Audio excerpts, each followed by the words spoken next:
Donc, bonjour, on est réunis ce jeudi 4 décembre à 12h30 pour parler de cette pleine lune qui aura lieu à 18h14 ce soir. Donc, oui, je regarde les autres écrans, s'il y a des questions, il y a des commentaires. Je vous souhaite la bienvenue dans le groupe parce qu'il y a certaines nouvelles. J'ai pas vraiment fait de démarchage publicité pour attirer des gens dans le groupe, mais toujours contente de voir qu'il y en a qui se joignent à nous. J'ai un angle d'astrologie très humaniste. C'est un type d'astrologie. Il y a l'astrologie hellénistique, évolutive, humaniste, chamanique. Je vais toujours piger ici et là dans certaines approches, puis je prends ce qui résonne avec moi. Je suis vierge, hein, soleil en vierge, donc j'aime bien faire des liens dans différents types d'affaires, puis tout ramener ça ensemble. Mais fondamentalement, mon approche est très humaniste. Donc voilà, on parle aujourd'hui de cette pleine lune qui est là. Hey, salut Amélie! Salut Jennifer, tu vas bien? Good. Stéphanie Bernier, 4? T'es sûre que je t'ai pas 17? Ah mon Dieu, je t'ai-tu induit en erreur? OK. Donc, ça va être important d'aller voir où se trouve 13 degrés du Gémeaux dans votre carte du ciel. On parle de ce que ça veut dire aujourd'hui. Donc, pour les nouveaux en astrologie, c'est sûr que je vais nommer des transits. Les transits, c'est comment les planètes qui se promènent par cœur, on se promène tout alentour du soleil, n'est-ce pas? The one and only qui nous réchauffe le cœur, qui fait qu'on existe, qui reflète dans notre carte du ciel individuelle notre potentiel, notre essence, notre spirit, vraiment. Parfois, certaines portions de notre ego aussi, situées vraiment ici dans le chakra du plexus solaire, où se retrouve toute notre confiance et nos doutes et tout notre potentiel, en fait, comme si on était connecté aux rayons du soleil. Donc, en parlant d'une pleine lune en Gémeaux, ce qu'on fait, c'est qu'on regarde évidemment où se trouve le Soleil et où se trouve la Lune. Il s'agit d'une pleine lune qui, cette fois-ci, est encore une super lune. Une super lune, c'est pas pour juste donner un adjectif cute, c'est parce que physiquement, astronomiquement parlant, elle est plus près de la Terre et donc elle donne une perspective, une perception qu'elle est plus grande. C'est juste qu'elle est plus près de nous. Il y a toujours un lien entre les nœuds de la Lune et entre la Lune noire, dépendamment où se trouve la Lune noire aussi dans le ciel. J'en ai déjà parlé à plusieurs reprises, fait que je vais juste skipper ce bout-là. Donc, cette pleine lune, super lune, plus près de la Terre, est à 13 degrés du Gémeaux. Et la lune sera pleine à 18h14 ce soir. Vous êtes habitués, je vais montrer la carte du ciel, je vais parler des transits. Ensuite, je vais vous dire qu'est-ce que ça mange en hiver, qu'est-ce que ça veut dire. Et d'entrée de jeu, je vous donne le titre de cette pleine lune. Nous sommes à l'heure des choix. Tout est une question de choix. Et présentement, c'est vraiment une question de choix. Et quand il est une question de choix, c'est parce qu'il est une question d'une situation, de question. Et la réponse ne se trouve pas dans notre tête. La réponse, elle se trouve dans notre corps. Et c'est ça qu'on va aller voir ensemble. Puis qu'est-ce que ça veut dire? Et comment je fais, en fait, pour aller trouver cette réponse-là? Y a-t-il des questions? Jennifer qui me dit en maison 2. Donc, ce que je vais faire juste pour être une bonne personne, parce que j'ai pris la carte à Stéphanie qui m'a demandé plus tôt aujourd'hui c'était dans quelle maison. Puis c'est ça, c'est vraiment en maison 7, Stéphanie. Puis je ne sais pas pourquoi je t'ai écrit 4.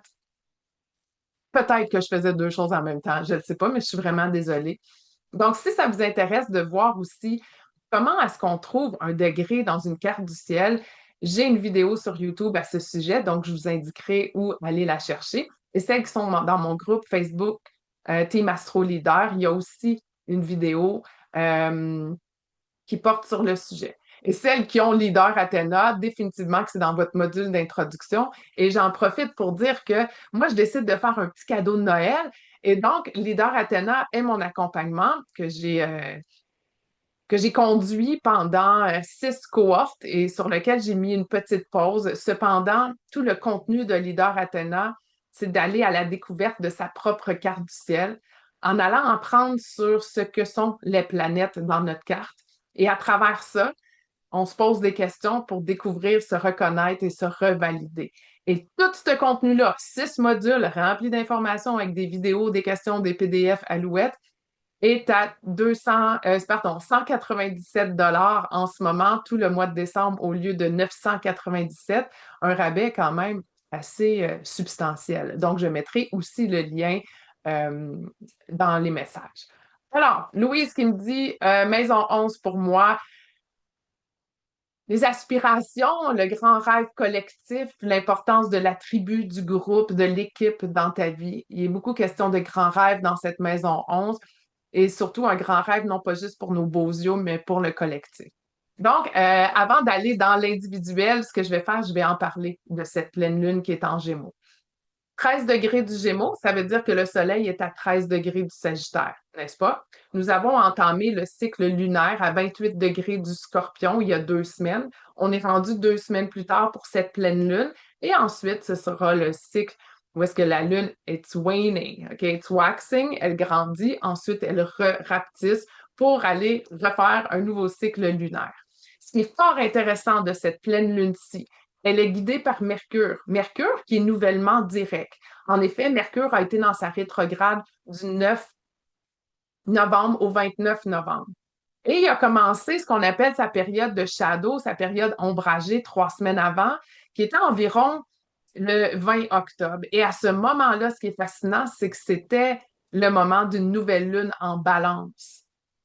Et donc, ce qu'on est en train de faire, Mercure est en train de nous dire, je vous invite à revisiter le dernier mois et demi, les 2 derniers cycles lunaires de la Balance et du Scorpion, afin d'aller voir ce qui s'est passé pour vous dans vos relations. Moi, je parle de relations, car le 7e signe du zodiaque, la Balance, le 8e, le Scorpion, sont tous en lien avec nos relations. Qui dit relation dit l'autre. C'est quoi notre lien avec l'autre? Dès qu'on arrive en Scorpion, on est un petit peu plus dans tout ce qui est plus intime, les tabous. Il n'y en demeure pas moins que l'élément central de cette relation-là, c'est moi et l'autre. Et à quel point est-ce que l'autre me reflète des portions de moi, les cute comme les moins cute, les portions ombragées comme les lumineuses, les basses fréquences ou les hautes fréquences. Parce que la relation qu'on entretient, d'abord et avant tout, c'est celle qu'on a avec nous. Donc, Mercure est présentement à 22 degrés du Scorpion, si je ne m'abuse, et il est en train d'avoir une très grande puissance dans cette pleine lune-ci. Non seulement il est le guide, mais il est en train de revenir sur ce chemin emprunté lors de cette rétrograde.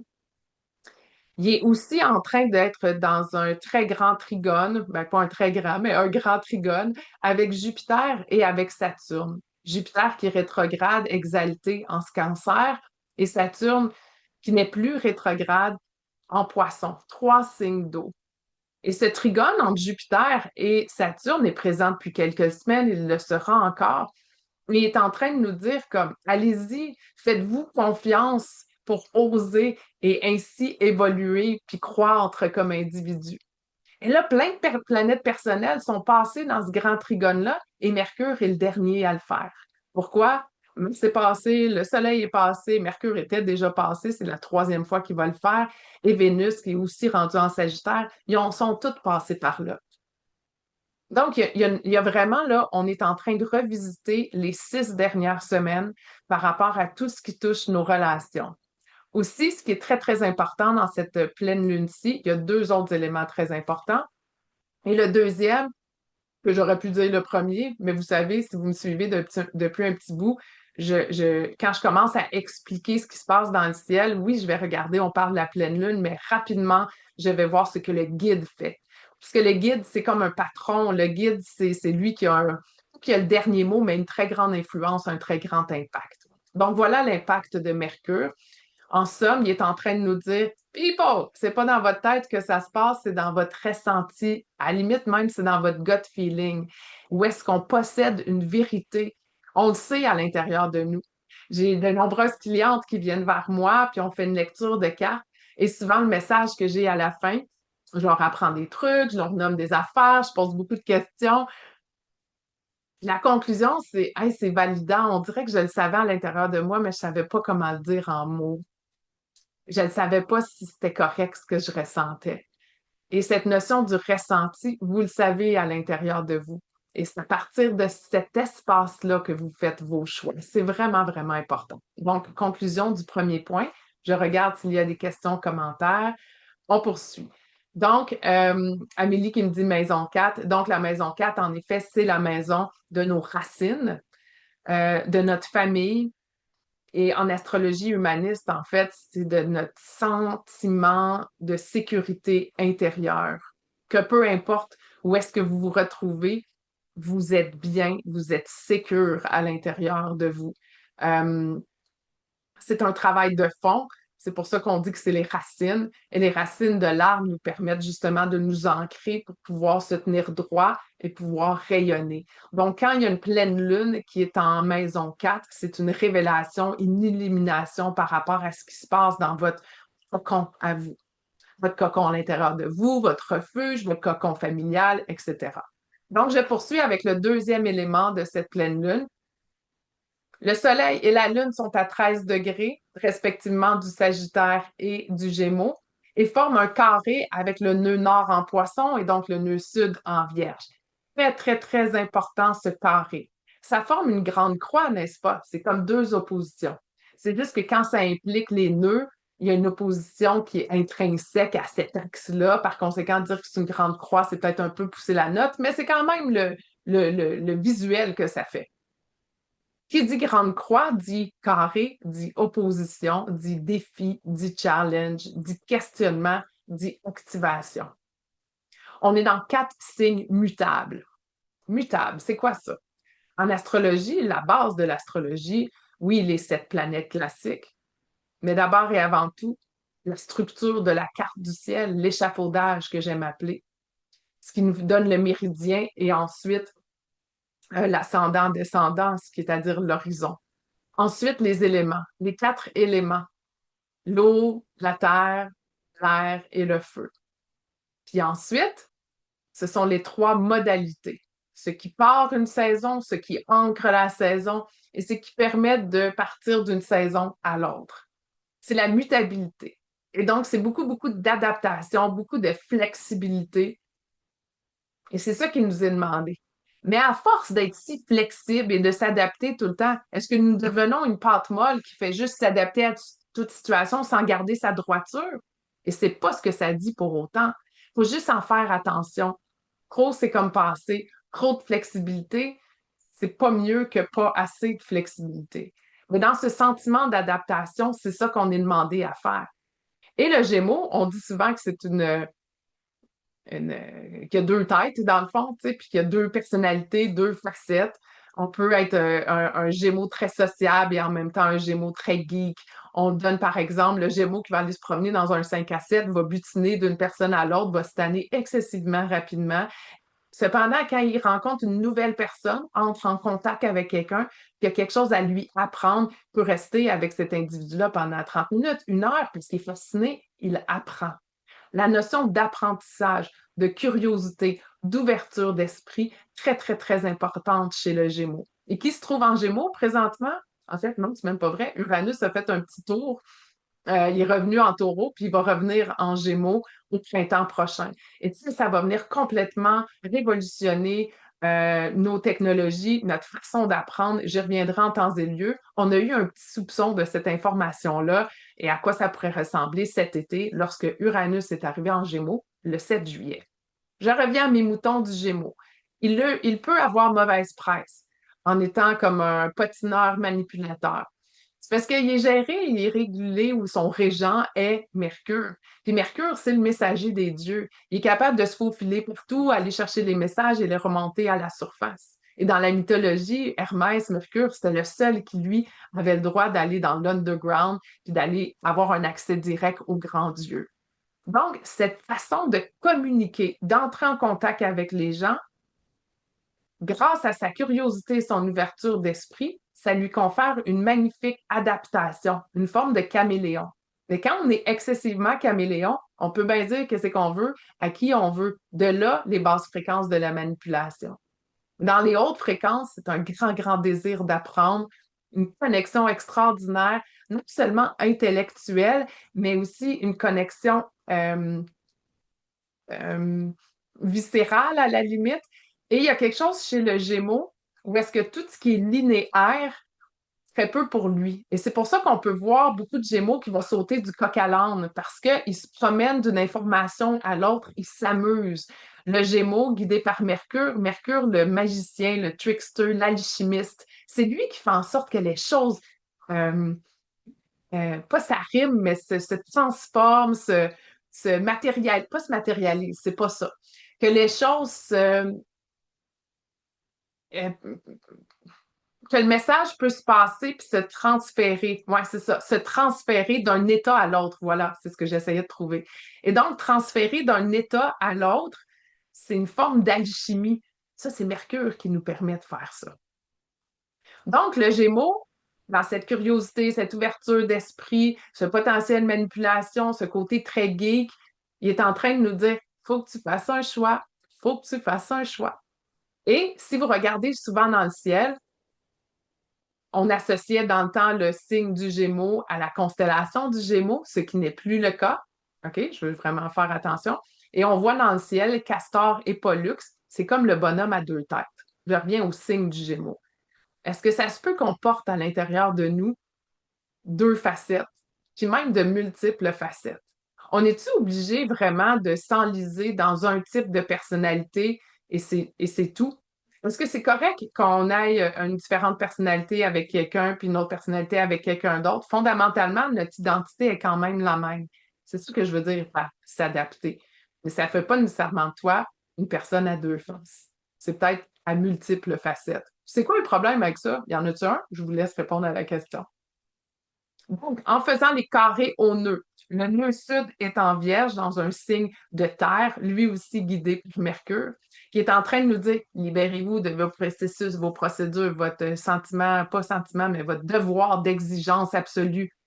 Les façons de faire telles que nous les avons connues, et ce, d'un point de vue collectif, c'est en train de prendre le bord people pour se diriger vers quoi? Une destinée collective qui mise sur la générosité, la compassion, la collectivité, la confiance, l'espoir, la créativité.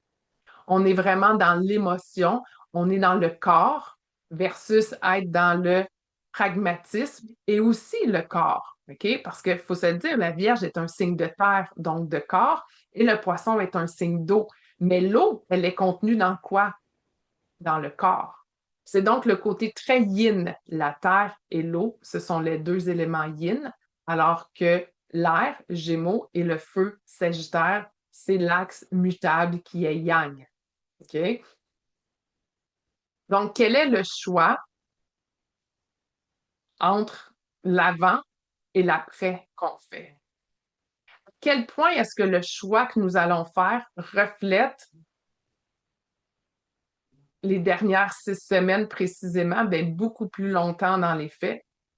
Parce que je regarde avec le portail d'éclipse, je regarde avec ce qu'on a vécu au printemps dernier. Fait que j'ai plus l'impression même que c'est un rappel du printemps dernier, qui s'est exacerbé dans les dernières semaines. Puis je disais lors de la nouvelle lune la dernière fois en Scorpion qu'on est prêt là, à avancer. Fait que si on est prêt à avancer, ben on fait un choix, le choix de ne plus retourner en arrière. Donc, qu'est-ce que vous ne voulez plus dans votre vie au niveau relationnel? Puis en fait, ça va tout se refléter partout après.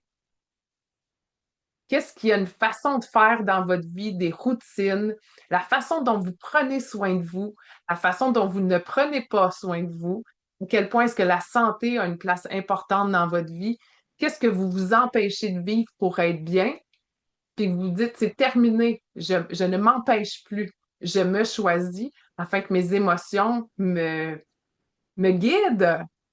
C'est beau, les émotions. On doit apprendre, tu sais, dans le monde corporatif, là, oh, elle gère bien ses émotions, elle contrôle bien ses émotions. Mais contrôler, contrôler ses émotions, how about accepter ce qu'il y en est? Et parlant d'acceptation, c'est là que je vais arriver au troisième élément de cette, et dernier élément de cette pleine lune. J'y arrive dans 2 secondes. Pas de questions, je poursuis. Le troisième élément de cette pleine lune-ci, je vais vous partager l'écran, d'accord? Ce sera pas long, je veux juste que vous puissiez le voir visuellement. Donc, oups, excusez, là, je suis arrivée ici, full moon. OK. Est-ce que tout le monde voit la pleine lune présentement? Euh, je vais juste m'assurer que vous la voyez. J'ai dû faire un petit changement. Parfait. Donc, la pleine lune du 4 décembre aujourd'hui, la lune qui est ici à 13 degrés du Gémeaux en opposition au Soleil, Mercure qui est le guide. Mais ce que je veux vous montrer, c'est, vous voyez cet axe qui forme un carré avec les nœuds, c'est ce que je viens d'expliquer. Dans un troisième temps, j'apporte à votre attention que on a Mercure qui est dans le trigone, grand trigone avec Jupiter et Saturne. Ça fait comme un triangle, n'est-ce pas? Mais ça a l'air de rien. Mais eux autres ici, là, Chiron et Iris, et je vous expliquerai dans 2 secondes ce qu'ils mangent en hiver, sont quand même fort impliqués. Pourquoi? Parce que Jupiter, qui fait partie du trigone, forme un carré avec eux. Parce que Mars, mine de rien, forme un trigone avec eux. Et Mercure, le guide de cette pleine lune, forme, lui, un quinconce avec eux. Mais qu'est-ce qu'ils mangent en hiver? J'ai parlé d'acceptation, n'est-ce pas? Parce que pour choisir, il faut être au courant du portrait de la situation et faire un choix éclairé. Qu'est-ce que notre cerveau il fait? Il met plein d'arguments. Et là, moi, ce que je suis en train de te dire, c'est votre gut feeling, là, il le sait. C'est comme si arrêtez de penser 2 minutes, là, puis faites juste prendre la décision spontanée qui émane en vous. Vous réfléchirez après. Ah, mais c'est pas comme ça qu'on devrait fonctionner. Ce n'est pas une façon intelligente de procéder. Et pourquoi pas? On a l'intelligence du corps, l'intelligence de l'instinct. Et s'il y a bien quelque chose que les signes de feu viennent nous montrer, c'est de courir avant de marcher. Ben oui, des fois, on fait des erreurs. Qui ça? Bon, je reviens à cette notion d'acceptation. Les deux moineaux dont je parle, qui sont fort actifs, un peu en cachette, en arrière-plan, c'est Eris, la déesse du chaos et de la discorde, qui aime pas la complaisance, qui aime pas la bullshit, qui aime pas les gens qui révèlent des choses puis que c'est pas vrai, est capable de flairer ça très rapidement. Et Chiron, le guérisseur blessé. Les deux sont conjoints ensemble depuis un très long bout de temps. Et comme je vous l'ai montré, font des transits avec des planètes importantes dans cette pleine lune-ci. Donc, c'est comme s'ils travaillaient en arrière-plan pour nous dire, fais juste accepter la réalité comme elle est aujourd'hui, ici, maintenant. Fais juste l'accepter. Pense pas d'opinion, là. Accepte-les. On dirait là que ça enlève des poids sur nos épaules. It is what it is. On entend souvent cette expression-là en anglais. Et donc, en acceptant ce qui est, ça nous permet d'être plus conscient de la situation, de prendre un pas de recul sur la grande forêt et regarder la forêt au lieu de juste l'arbre devant nous, puis se dire comment est-ce que je me sens moi à travers ça? Qu'est-ce qui correspond à mes valeurs? Qu'est-ce que mon gut feeling a le goût de faire? Oh, ben oui, mais c'est peurant cette affaire-là. OK, c'était peurant, se rapprocher de qui on est. Puis c'était peurant, pourquoi? Parce que ça convient pas avec les standards de la société. Tadam! C'est ça, là, que cette pleine lune-ci est en train de nous dire. Revenir à son identité profonde, c'est exprimer via plusieurs personnalités, Gémeaux. On enlève des couches, on a eu du fun avec ça, puis on peut continuer à le faire. Quand on revient à l'intérieur de soi, notre identité profonde, notre âme, là, c'est quoi qu'elle veut? Ça, c'est pas mal inscrit dans, oui, notre conditionnement, c'est vrai. Notre conditionnement a contribué à mettre plein de pensées, là. Tout à fait vrai. Mettons qu'on enlevait tout ça, là. On allait puiser à l'intérieur de nous, puis tel un instinct animal, on avançait. Qu'est-ce qui se passerait instinctivement? C'est de ce choix-là dont je parle, pas le choix de vos ménages. Est-ce que vous me suivez là-dessus?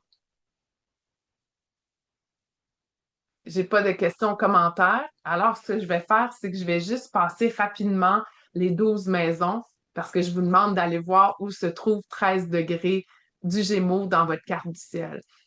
Et donc, si ça arrive dans votre première maison, c'est que ce choix-là est définitivement, devrait être écrit big and bold sur votre chemin. Vous êtes habitué, pour les habitués, devrais-je dire, vous savez à quel point je parle souvent de la maison 1 comme du chemin. Et c'est ce que les autres voient de nous, n'est-ce pas? Tant au niveau physique que mental, c'est beaucoup aussi en lien avec notre corps. Donc, dans la maison 1, c'est par rapport à nous physiquement. Il y a un choix à faire sur le chemin, sur ce qu'on souhaite venir apprendre. En maison 2, c'est un choix pour ce qu'on se considère important. Quelle ressource, quelle richesse est importante pour vous? Allez la chercher. Je fais beaucoup de liens avec le monde corporatif. C'est plus parce que je n'ai pas la compétence X que je ne peux pas entreprendre un rôle. J'ai eu d'autres compétences transversales. Ça prend envie, Gémeaux.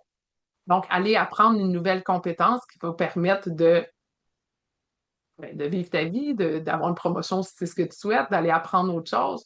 Pourquoi on s'arrête? Maison 3, là, c'est vraiment en lien avec la communication, les cours déplacement, nos frères, nos sœurs. comment est-ce que cette pleine lune vient démontrer une révélation, une illumination avec tout notre petit monde puis notre façon de faire à tous les jours. Il y a peut-être des choix à faire. Des fois, je me dis, hey, on prend notre petite mallette, notre petite sacoche, on rentre dans notre char, on fait le même trafic, on s'en va travailler. Hey, prenez un autre chemin, voir. OK? Instinctivement, allez vous prendre vous prenez toujours un café à cet endroit-là. Comme, faites juste être conscient de vos habitudes quotidiennes, puis ça va peut-être aussi révéler aussi une manière d'être dans vos relations puis vos communications avec les autres. Maison 4, j'en ai parlé, c'est tout ce qui est en lien avec vos racines profondes, avec votre sentiment de sécurité intérieure, avec votre cocon. Peut-être que justement, il y a un choix à faire puis décider de couper la racine pour pouvoir en laisser pousser une autre. Qu'est-ce qui vous empêche de le faire? Puis il y a beaucoup cette question-là qui reviendrait lors de cette pleine lune. Il y a une révélation, puis il y a quelque chose qui vous dit qu'est-ce qui vous empêche, si vous êtes prêt à aller de l'avant, d'y aller. Et ça, c'est votre ego. Ça, c'est de la non-acceptation de ce qui est. Puis il n'est pas fin à temps plein, il veut juste vous protéger. De quoi est-ce qu'il vous protège? Et donc, quand je vous ai parlé de Chiron, le guérisseur blessé, et de Iris, c'est de eux. C'est comme s'ils tenaient les rênes en arrière-plan de cette pleine lune. Maison 5, votre créativité, votre unicité, l'amour, le plaisir. La maison 6, tout ce qui est plus procédural, bureaucratique. Au travail, ce serait définitivement des relations avec vos employés, ce qu'avant en astrologie, ils appelaient les subordonnés. Je vais m'arrêter là. Dans la maison 7, les relations avec l'autre. Donc, on a Stéphanie qui m'indiquait plutôt que c'était la maison 7. Donc, en Gémeaux, on est déjà beaucoup en contact avec l'autre. Donc, quelle est la place de l'autre? À quel point est-ce que vous êtes réellement vous-même ou il y a plusieurs masques, là, masques qui vous empêchent de vous révéler tel que vous êtes? Est-ce que les relations entretenues sont vraiment celles qui sont pour votre plus grand bien en maison 7? Et quand on amène ça dans la maison 8, c'est de voir qu'est-ce qu'on laisse rentrer de ces relations-là dans notre intimité. Qu'est-ce qu'on partage en termes de ressources et de richesses? Et c'est pour ça qu'on parle d'intimité, de sexualité, d'argent. C'est tout ce qui est vraiment plus près de nous. Et c'est le partage avec l'individu et de l'individu avec nous. C'est comme si on était complètement ouvert, là, puis il y a beaucoup de vulnérabilité, il y a beaucoup de transformation. Dans la maison 9, qu'est-ce que vous venez apprendre? Puis je dirais même qu'est-ce que vous venez enseigner, parce que c'est lorsqu'on enseigne qu'on apprend le mieux. Tous les profs vous le diront. Qu'est-ce que vous avez le goût d'explorer? C'est quoi la révélation pour vous sur ce que vous venez explorer, qui fait vraiment du sens pour vous? Dans la maison 10, à quoi est-ce que vous venez contribuer? Et c'est cette notion de sens qui revient puis qui s'ajoute parce que chacune des maisons bâtit une sur l'autre. C'est comme une grande histoire, tout ça. Et dans la maison 10, ça vient toucher, on dit souvent votre carrière, mais moi j'aime bien dire votre contribution. Pour qu'à la fin de la journée, vous soyez fiers de vous. Qu'est-ce qui vous amène fierté? Maison 11, les aspirations collectives, la notion d'équipe. Et la maison 12, tout ce qui est invisible, les rêves, euh, la spiritualité, le mysticisme. Comment est-ce que le Gémeaux, qui souhaite passer un message dans la vie, vous le fait, mais par l'invisible?